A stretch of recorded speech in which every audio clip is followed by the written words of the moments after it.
नमस्कार, मेरा नाम है शौर्य द्विवेदी और आप सभी का स्वागत है। कैसे हैं आप सभी।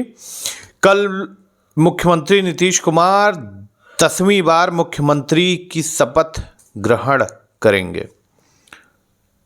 एक लंबा समय है, एक लंबा अरसा, यानी कि 10वीं बार बिहार के मुख्यमंत्री के तौर पे फिर से शपथ ग्रहण करेंगे मुख्यमंत्री नीतीश कुमार।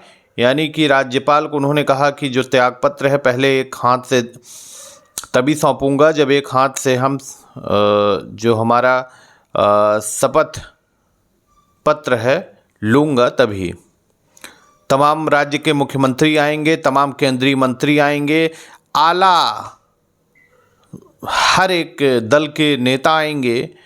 जो कि अब देखिए किन्हें किन्हें बुलाया जाता है, क्योंकि शपथ ग्रहण समारोह है तो जाहिर सी बात है हर राज्य के मुख्यमंत्री आते हैं, हर दल के नेता आते हैं, वरिष्ठ नेता आते हैं, तमाम केंद्रीय मंत्री आते हैं, सभी लोग, शायद प्रधानमंत्री जी भी होंगे और पार्टी के तमाम राष्ट्रीय अध्यक्ष भी होंगे वहाँ मौजूद, और उनके बीच में ही शपथ ग्रहण समारोह में फिर से 10वीं बार मुख्यमंत्री पद का शपथ ग्रहण करेंगे नीतीश कुमार जी। एक बड़ा अरसा है, एक बड़ा समय है। सही बात तो ये है कि अगर आप कहना चाहें तो कह सकते हैं कि किंग की भूमिका राजनीति में अगर रही है तो नीतीश कुमार की है। एक बहुत बड़ा ओहदा है। लगातार 10वीं बार मुख्यमंत्री की शपथ लेना, शपथ ग्रहण करना, ये अपने आप में एक बहुत बड़ी बात है, क्योंकि कम ही है ऐसा राज्य में लगातार 10वीं बार शपथ ग्रहण। एक ही मुख्यमंत्री, एक ही चेहरा, एक ही शख्स, एक ही नाम। कुछ तो खासियत है नीतीश कुमार के अंदर। क्यों बिहार की जनता उन्हें चुनती है बार बार? क्या कुछ खास किया है उन्होंने? पिछले 4 मंथ में हम भी बिहार कवर कर रहे थे, हमारी पूरी टीम थी, हम लोग बिहार कवरेज कर रहे थे और बहुत कुछ देखने को मिला है बिहार में। शायद नीतीश कुमार के हाथों में जब बिहार की बागडोर सौंपी गई तब बिहार में कुछ नहीं था। उस समय नीतीश कुमार के हाथों में बिहार सौंपा गया जिस समय बिहार वाकई जंगल राज आप कह सकते हैं रहा होगा। हम लोग भी सुनते हैं, लोग बताते हैं कि वो स्थिति, वो परिस्थितियां जो थीं वो डरावना होता है बिहार के लोगों के लिए। उस समय नीतीश कुमार के हाथों में बिहार को सौंपा गया। जब बिहार उनके हाथ में आया उसके बाद से बिहार को एक नए पायदान पे ले जाने वाले नीतीश कुमार वो शख्स हैं। हम उनके गांव भी गए थे, वहाँ पे लोगों से हमने बातें की। बहुत गर्व करते हैं नीतीश कुमार पे। उनका एक पुराना घर है, एक उनके चाचा जी का एक पुराना घर है, वो मिट्टी और खपड़े का टूटा फूटा। उसके बगल में जस्ट नीतीश कुमार जी का ही मकान है, उससे पक्का बनाया गया है अभी भी कुछ टाइम पहले, और उसके पहले वो भी इसी तरीके से था। वहाँ पे कोई रहता नहीं है। हम गए थे तो वहाँ पे ताला लगा हुआ था। गांव वालों से पूछा तो बताया कि यहाँ पे एक केयर टेकर है, आता है बीच बीच में साफ़ सफाई कराता है फिर चला जाता है। हमने कहा नीतीश कुमार जी का आना होता है? तो कहें कि साल में 1-2 बार आते हैं नीतीश कुमार जी गांव में जाते हैं। तो वही सादगी, वही शालीनता, कुछ तो खास है नीतीश कुमार में। लोग पसंद करते हैं क्योंकि वो सादगी नीतीश कुमार को अलग बनाती है। और आजकल काफ़ी सुर्खियों में रहते हैं नीतीश कुमार जी के जो पुत्र हैं निशांत, क्योंकि वो भी इसी तरीके से शालीन, सहज, उनका जो जीवन है वो लोगों को बहुत प्रभावित करता है। बड़ा अट्रैक्टिव है उनकी सादगी। हम बात करना चाहेंगे जिस तरीके से पिछले 4 महीनों हम लोगों ने बिहार जो भ्रमण किया, जो कवरेज की, जो लोगों से बात किया, उनके बीच में हम पहुँचे, हर विधानसभा पहुँचने का प्रयास किए, हर एक समाज के बीच में पहुँचने का प्रयास किए, बिहार की आवाज़ बन के हम लोगों के बीच में पहुँचने का प्रयास किए। हमने उनकी नब्जों को टटोला, हमने बिहार की जो स्थिति परिस्थिति है उसे दिखाने का काम किया, और लोगों के बीच में हम रहे तो हमने बहुत कुछ देखा।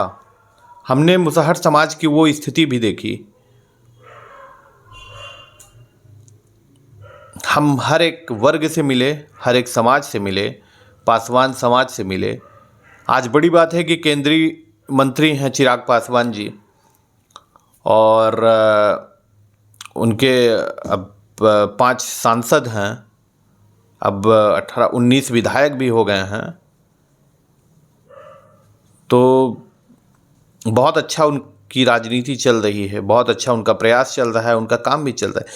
लेकिन मेरा मानना है कि नेता आगे बढ़ते रहते हैं, उनके समाज के नाम पे जिस तरीके से उन्हें वोट मिलता है, अगर वो वाकई समाज के लिए उसका 50% छोड़ दीजिए, आप 5% भी करना स्टार्ट कर दें, तो मुझे लगता है कि वो समाज से जो उन्हें वाकई करना चाहिए कि समाज को वो कुछ दे रहे हैं, समाज के नाम पे जो वो लेते हैं, उन्हें जो फ़ायदा मिलता है वो वाकई उनके बीच में लौटा रहे हैं, और उनके साथ नाइंसाफ़ी नहीं कर रहे हैं, उनके साथ सही कर रहे हैं, और सही उनके नाम पे अगर उनको वोट मिल रहा है तो उसका 5% ही अगर वो उनके बीच में पहुंचा रहे हैं तो कहीं ना कहीं संतुष्ट तो पूरी तरीके से नहीं, लेकिन हाँ ठीक है। उसी तरीके से अगर हम मांझी समाज को देखते हैं, जीतन राम मांझी जी जिस तरीके से खुद तो केंद्रीय मंत्री हैं, उनके लड़के बिहार सरकार में कैबिनेट मंत्री हैं, उनकी समधन विधायक हैं, अभी उनकी बहू को टिकट उन्होंने दिया, उनके दामाद को देखेंगे तो वो अनुसूचित आयोग में उपाध्यक्ष के पद पे हैं। तो तमाम पूरा परिवार जो है वो बढ़िया ठीक ठाक पद पे है और पूरा फ़ायदा ले रहे हैं। अच्छी बात है, आप आगे बढ़िए, परिवार आगे बढ़े। लेकिन भाई साहब, जिनके नाम पे आप वोट ले रहे हैं, बिहार के जिस समाज के नाम पे आप वोट ले रहे हैं, उनका क्या? उनके बारे में कब सोचेंगे आप? या फिर आपने ये सोचा है कि वो समाज के नाम पे आप बस वोट लेते ही रहेंगे और समाज के हित की बात कभी नहीं होगी?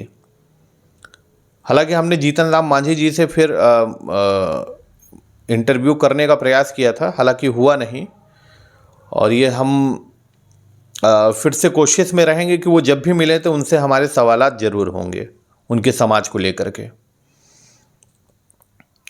प्रशांत किशोर ने एक बात कही थी, वो आज भी कहते हैं कि जिस समाज की बात करते हैं, अपनी जाति की बात करते हैं, आप समाज के नाम पे, जाति के नाम पे वोट तो ले लेते हैं, लेकिन आप उसके लिए नहीं कुछ कर रहे हैं, आप खुद के लिए कर रहे हैं। समाज के लिए अगर हर व्यक्ति अपने अपने समाज के लिए करने लगे तब तो कोई भी समाज पिछड़ा रहे ही नहीं, पीछे रहेगा ही नहीं, तकलीफ में रहेगा ही नहीं, बहुत ग्रोथ कर सकता है। हर एक समाज, हर एक वर्ग की बात कर रहा हूं, वो सवर्ण समाज के लोग हों, पिछड़ा समाज के हैं, दलित समाज के हैं, महादलित समाज, मतलब हर एक वर्ग के। लेकिन नहीं, लोग समाज के नाम पर वोट तो लेते हैं, लेकिन वो बढ़ते खुद हैं, परिवार को बढ़ाते हैं, समाज की बात कोई करता नहीं है। कब तभी करता है जब इलेक्शन होता है, चुनाव होते हैं, उसके बाद सब भूल जाते हैं।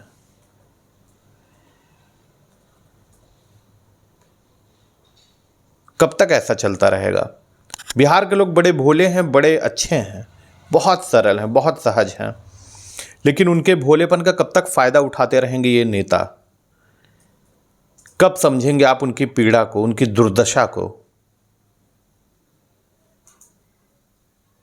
हम अगर बात करें नीतीश कुमार जी की, तो हम ये नहीं कह सकते कि नीतीश कुमार जी भी उसी लाइन में खड़े होते हैं, बिल्कुल नहीं। नीतीश कुमार जी की जो कार्यशैली है, जो उन्होंने बिहार के लिए किया है, वो वाकई काबिले तारीफ है। और ये मैं नहीं कह रहा हूँ, ये हर एक दल के जो उनके विपक्ष के नेता हैं वो भी कहते हैं। उनके विपक्ष में चाहे वो आरजेडी के लोग भी हैं, तो मैं बहुत से लोगों से, बहुत से पॉलिटिशियन से हमारी बात हुई है, वो बड़ी तारीफ़ करते हैं। कभी अभी बीच में तो तेजस्वी जी ने भी किया था कुछ। और अगर हम देखें प्रशांत किशोर जी की, तो वो लगातार नीतीश जी को कहते हैं कि नीतीश जी जैसा मुख्यमंत्री होना और इंसान होना वाकई इम्पॉसिबल है। ख़ासतौर पे बिहार के जो राजनेता हैं, उनका कहना है कि नीतीश जी तो एकदम लॉयल व्यक्ति हैं, उनके ऊपर कोई भी आरोप नहीं है, लेकिन उनके इर्द गिर्द जो नेता हैं वो एकदम भ्रष्टाचारी हैं, घूसखोर हैं। उनको उन्होंने छोट भैया नेता बताया है, प्रशांत किशोर जी ने। आप लगातार देख रहे होंगे अभी जो मामला चल रहा है आरजेडी परिवार में, यानी कि तेजस्वी जी के घर में उनकी बहन को लेकर के, उधर उनके जो सहयोगी रहे पूरे चुनाव प्रचार में, सबसे ज़्यादा अहम भूमिका में रहे संजय यादव जी। यानी कि अगर आपको तेजस्वी जी का इंटरव्यू करना है, तेजस्वी यादव से मिलना है, तो आप संजय यादव से होकर के ही जाएंगे। संजय यादव जी जिनका नाम फाइनल करते हैं, हम तेजस्वी जी का इंटरव्यू हम लोग करने वाले थे, और हमने उनसे उन्हें उनके जो क्या कहते हैं संभालते हैं, उनके पीए से हमारी बात हुई, तो उन्होंने कहा कि बिल्कुल कराते हैं। आजकल कर रहे थे, लेकिन कहने का मतलब ये था कि तेजस्वी यादव तक आपको जाना है तो पहले आप उनसे बात करेंगे, संजय यादव को से बात करेंगे। संजय यादव जी जब फाइनल करेंगे तभी कोई इंटरव्यू भी करेगा। फिर उसके बाद उनका इंटरव्यू तो नहीं हुआ, लेकिन अभी उनकी बहन को लेकर के उनके जो तमाम मैंने भी न्यूज़ देखी, जिस तरीके से आरोप वो लगा रही हैं अपने परिवार पे, उसको बड़ा मीडिया नेशनल मीडिया तो इतना हाईलाइट कर दी है कि सारे मुद्दे छोड़ करके सारे के सारे बस उधर ही टूट पड़े हैं। पारिवारिक मुद्दे को सबसे ज़्यादा उसी पे एकदम लग गए हैं पूरी नेशनल मीडिया। यानी कि सारे दूसरे काम जो हैं एक भी जो नेशनल चैनल्स हैं उनके पास नहीं है। बहुत से ऐसे मुद्दे हैं जिनको आपको दिखाना चाहिए, लेकिन उन मुद्दों पे वाकई हमारे देश की जो मीडिया है वो नहीं करती है। इस तरीके के पारिवारिक मुद्दे लेकर के इस न जाने कितने हज़ारों ऐसे केसेस चल रहे हैं, मुद्दे चल रहे हैं। अगर आपको ऐसी चीज़ें दिखानी है तो आप उन पे भी दिखाइए। वहाँ भी महिलाओं के साथ बहुत गलत हो रहा है, अत्याचार हो रहा है, और तो लेकिन उस पे कभी फोकस नहीं जाता है। अभी आरजेडी परिवार को लेकर के लगातार लगे हुए हैं, और मेरा मानना है कि तेजस्वी यादव जी जिस तरीके से इस बार चुनाव में लगे हुए थे, हालांकि वो अपने अकॉर्डिंग ही सारी चीज़ें देख रहे थे, या फिर जो उनके ये अगल बगल इर्द गिर्द संजय यादव जी वगैरह, या फिर और जिनका एक वो नाम आ रहा है नजीम क्या है, तो इन लोग को क्या कहते हैं इनके अकॉर्डिंग वो चल रहे थे, या फिर उनकी जो भी स्ट्रैटेजी वो बना रहे थे इस बार के इलेक्शन में। लोगों का मानना था कि तेजस्वी यादव मेहनत काफ़ी कर रहे हैं और कर भी रहे थे, लेकिन अचानक से जो रिजल्ट आया है, परिणाम आया है, हाँ तो उत्साहित हो ही जाएगा व्यक्ति। उसका सबसे बड़ा मुख्य रीज़न है, मुख्य कारण है, अगर ये इलेक्शन के हम परिणाम देखते हैं तो कहीं ना कहीं आरजेडी के जो कार्यकर्ता हैं, आरजेडी के लोग हैं, वो स्वयं हैं। हम लोग पब्लिक ओपिनियन भी ले रहे थे, कवरेज कर रहे थे। जिस दिन वोटिंग हो रही थी उस दिन मैं राघोपुर में कई बूथों पे हम गए कि किस तरीके की वोटिंग हो रही है, किसके पक्ष में हो रही है, हम देखते हैं, पहुंचते हैं। ज़्यादातर आपको आरजेडी के समर्थक जहां मिलेंगे, आरजेडी के वोटर जहां मिलते थे, तो उनका जो बोलने का अंदाज रहता था, जो बोलने की शैली रहती थी, जो भाषा का प्रयोग, जिस तरीके का उन्माद वो लोग मचाते हैं, उनके कारण ही तेजस्वी यादव को ये रिजल्ट देखना पड़ा। क्योंकि रिजल्ट आने में अभी टाइम है, लेकिन वो हंगामा, वो शोर शराबा, वो मतलब हुड़दंगई की पूछिए मत। हमने कहा वोट डाल डाल के, हमने कहा स्याही दिखाइए, तो कहें स्याही मिटा दिए हैं, और थिनर ले लेकर के इंक अपनी जो वोट देने के बाद इंक लगाई जाती है उसे मिटा करके कहें हम 3-3 बार वोट करेंगे। जाति सूचक कि इससे हिला उससे हिला, बिहार में तो तमाम है, बबुआने से हिला, अहिराने से हिला, भूमिहारे से हिला, तो उसी तरीके की चीज़ें हैं। सबसे मुख्य कारण यही है कि वोट पड़ा नहीं, अभी पूरी वोट पड़ ही रहा है, अभी फैसला नहीं आया, रिजल्ट नहीं आया है, लेकिन पहले से ही तय कर दिया है कि भैया चुनाव जीत करके आएंगे, मुख्यमंत्री बनेंगे तो एकदम कोहराम मचा देंगे, त्रासदी ला देंगे, आक्रामक हो जाएंगे, हुड़दंगई मचा देंगे, नंगई कर देंगे। और इन्हीं सब के कारण है कि लोगों का कहना था कि देख रहे हैं स्थिति ये है कि अभी तक रिजल्ट आया नहीं है, तेजस्वी यादव जी मुख्यमंत्री बने नहीं हैं, तब ये स्थिति है। और अगर वाकई वो सत्ता में आ जाते हैं, सरकार में आ जाते हैं, तो इनकी क्या दबंगई रहेगी, क्या हुड़दंगई रहेगी, किस तरीके का माहौल रहेगा, वो आप देख सकते हैं। वो तो सोचने के लायक नहीं है। मेन कारण यही रहा कि जो तेजस्वी यादव जी चुनाव हारे, और ये पूरा इसका अगर मतलब किसी को ब्लेम आप करना चाहते हैं तो उनके कार्यकर्ताओं को, उनके जो लोग हैं उन्हीं को आप कह सकते हैं। आपको सरल रहना पड़ेगा, सहज रहना पड़ेगा लोगों के बीच में, और आपको पेशेंस रखना पड़ेगा। बीजेपी वालों से आपको ये सीखना चाहिए। मैं वाकई मैं कहूँगा कि जितने भी दल के लोग हैं उनसे जो चीज़ सीखना है, ये खुद तेजस्वी यादव जी ने कहा है एक अपने इंटरव्यू में ही कि वाकई उनसे कुछ सीखने वाली चीज़ है, तो वाकई उनके पेशेंस को आप सीखिए। और जिस तरीके से इधर चुनाव जीते नहीं और अगले राज्य में 5 साल अगले राज्य की तैयारी शुरू है, इस राज्य का इलेक्शन हुआ, उस राज्य में तैयारी शुरू है, विधानसभा का हुआ, अब बिहार में तो यूपी की तैयारी शुरू है, बंगाल की तैयारी शुरू है, फिर उसके बाद लोकसभा की तैयारी में। यानी कि यहाँ पे कोई घूमने का टाइम नहीं है, ना तो पार्टी मनाने का टाइम है। मतलब एक राज्य में जीते तो ना हुड़दंगई, ना तो आपको बड़बोलापन बोलना है, ना कुछ, सीधे बुरिया बिस्तर उठा करके लोग और लगे हुए हैं अलग अलग, जिनको जहाँ पे जिम्मेदारी दी गई है। तो ये सब सीखने की ज़रूरत है भारतीय जनता पार्टी से। खैर सभी बुद्धिजीवी हैं, ज़्यादा ज्ञान तो नहीं बांटेंगे, लेकिन ये गंभीर चीज़ है। हम लोगों ने जिस तरीके से वहाँ पे कवर किया, तो मैं बता रहा हूँ कि आरजेडी का जो परिणाम आया है, रिजल्ट आया है, इसका मुख्य सबसे बड़ी वजह यह है कि आरजेडी के लोग, आरजेडी के जो नेता, उनकी बयानबाजी, या फिर आरजेडी के जो कार्यकर्ता रहे, जो उनके वोटर रहे, जो उनके लोग हैं, उनके समाज की।